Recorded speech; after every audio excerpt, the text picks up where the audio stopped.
Again, the age of the person who died is important to take into account.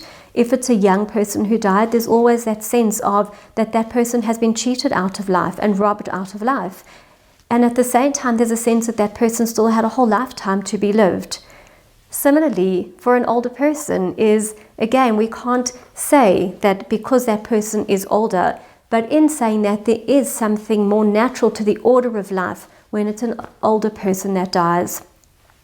Another important factor influencing grief is that of the mode of death. In other words, how a person dies. Extensive work has been done in this field and really looks at what we would call a sudden death and the factors associated and the features of sudden death. And those would include things like not having the opportunity to say goodbye to a loved one.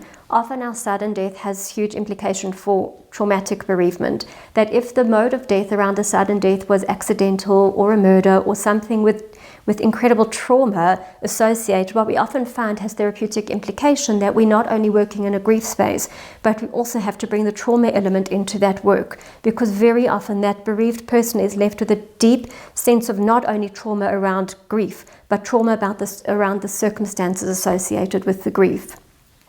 Protracted illness, in other words, a death to a protracted grief, so losing a loved one to an illness has its own complicating features associated with that.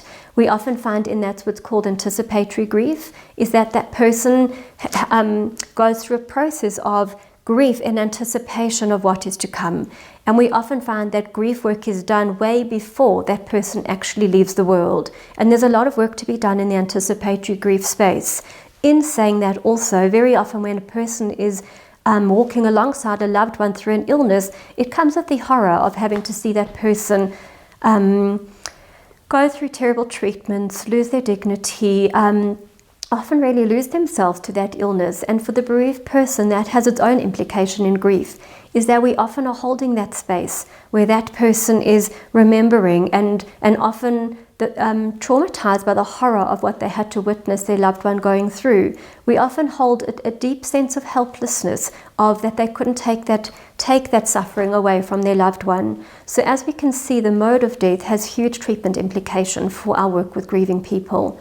Suicide too is almost a talk in itself, is bereavement through suicide is often hugely complicated, and the themes that come up in the grief space are, could I have done anything to prevent the death? Is there anything I could have done differently?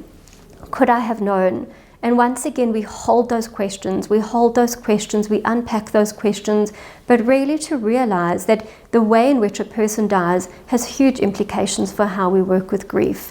So it's coming up a lot now, where a lot of the work I've done is in the COVID space, and what we're realizing that COVID death has come with its own complication in the bereavement space.